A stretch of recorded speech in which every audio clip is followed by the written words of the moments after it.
Medina Munawwara की फिजा में सुकून, ईमान और रोशनी का नूर बिखरा हुआ था। ये वही शहर था जो कभी यसरब कहलाता था, लेकिन अल्लाह के आखिरी नबी हज़रत मोहम्मद सल्लल्लाहु अलैहि वसल्लम की आमद ने इसे अमन और मोहब्बत का गहवारा बना दिया था। अब की जिंदगी के आखिरी अय्याम थे और बीमारी की शिद्दत के बायस अब बिस्तर अलालत पर थे। हर सहाबी की आंखों में परेशानी और दिल में गम का एहसास था। सबको मालूम था कि नबी करीम की तबीयत मुसलसल खराब हो रही है। अब की बीमारी का आगाज इस वक्त हुआ जब खैबर के एक मौका पर एक यहूदी औरत ने अब को जहर आलूद गोश्त दिया था। इस वक्त अल्लाह ने अब को महफूज रखा, लेकिन वो जहर जिस्म में बाकी रहा और बरसों बाद यही मर्ज की शिद्दत का बायस बना। बुखार के दौरे आने लगे और जिस्म मुबारक में दर्द बढ़ने लगा। अब के जिस्म की हरारत इतनी ज्यादा हो जाती कि सहाबा किराम को महसूस होता जैसे अब के जिस्म से आग निकल रही हो। बीमारी के बावजूद अब अपनी उम्मत की फिक्र में मसरूफ रहते। अब कभी सहाबा को बिलाकर नसीहत करते, कभी उम्मत के लिए दुआएं करते।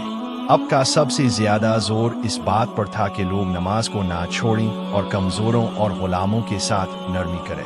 एक रोज जब अब को जरा अफाका हुआ तो अब को दो सहाबा के सहारे से मस्जिद नबवी ले जाया गया। सहाबा अब को देखकर खुश हो गए क्योंकि कई दिन बाद अब मस्जिद में तशरीफ लाए थे। अपने उन सब को नसीहत की कि कुरान पर अमल करो, संत को मजबूती से थामे रहो और नमाज को कभी ना छोड़ो। बीमारी बढ़ने के बाद अपने हजरत अबू बकर सिद्दीक को हुक्म दिया कि वो नमाज पढ़ाएं क्योंकि अब खुद इस काबिल नहीं रहे थे। ये एक बड़ा फैसला था जो आने वाले वक्तों के लिए उम्मत की रहनुमाई का इशारा था। हजरत अबू बकर सिद्दीक नर्म दिल थे और जब वो नमाज पढ़ाने खड़े हुए तो उनकी आवाज बार बार आंसुओं से रुक जाती थी। आखिरी अय्याम में अब ज्यादातर हजरत आयशा सिद्दीका के हुजरे में रहने लगे। कभी अब का सर मुबारक ठंडा करने के लिए पानी डाला जाता, कभी अब को सहारा देकर बिठाया जाता। इस दौरान अब बार बार यही नसीहत दोहराते कि नमाज को मजबूती से कायम रखो और कमजोरों का ख्याल रखो। ये अल्फाज गोया उम्मत के लिए आखिरी पैगाम थे। विसाल के दिन हुजरा आयशा में सुकून और गहरा सन्नाटा था। सहाबा किराम मस्जिद नबवी में बैठे दुआ कर रहे थे। हजरत आयशा के हुजरे में अब का सर उनकी गोद में था। अब के सामने तानी रखा। जब खबर सहाबा तक पहुंची तो मदीना में कोहराम मुझ गया। हर कोई गम से निढाल हो गया। हजरत उमर फारूक को यकीन ही नहीं आ रहा था कि रसूल दुनिया से जा चुके हैं। उन्होंने जज्बात में कहा कि जो कोई कहेगा कि रसूल अल्लाह दुनिया से रुखसत हो गए हैं, मैं इसकी गर्दन मार दूंगा। लेकिन हजरत अबू बकर सिद्दीक हुजरे में दाखिल हुए। नबी करीम के चेहरे से कपड़ा हटाया, माथे पर बोसा दिया और कहा कि अल्लाह के रसूल अब दुनिया में भी खूबसूरत थे और आज भी खूबसूरत है। फिर हजरत अबू बकर मस्जिद नबवी में गए और सहाबा को तसल्ली दी। उन्होंने कहा कि जो नबी करीम की इबादत करता था वो जान ले कि अब दुनिया से रुखसत हो गए हैं, लेकिन जो अल्लाह की इबादत करता है वो जान ले कि अल्लाह हमेशा जिंदा है और कभी नहीं मरेगा। ये सुनकर सहाबा को हकीकत का यकीन हो गया और हर आंख अश्कबार थी। इसके बाद सहाबा किराम ने नबी करीम के जिस्म मुबारक को गुस्ल दिया और कफन पहनाया।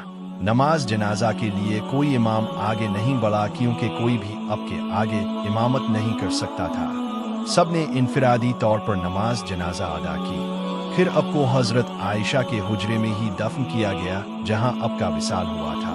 मदीना मुनव्वरा की फजाओं में गम का एक गहरा साया छा गया था। हर शख्स ये सोच रहा था कि अब हम किससे रहनुमाई लेंगे, कौन हमें वो मोहब्बत देगा जो हमारे नबी दिया करते थे। लेकिन ये हकीकत थी कि रहमत लिल आलमीन इस दुनिया से रुखसत हो चुके थे। अब अपनी उम्मत के लिए कुरान और अपनी संत का खजाना छोड़ गए थे। ये खजाना क़ियामत तक हर इंसान को रोशनी दिखाने वाला चिराग है।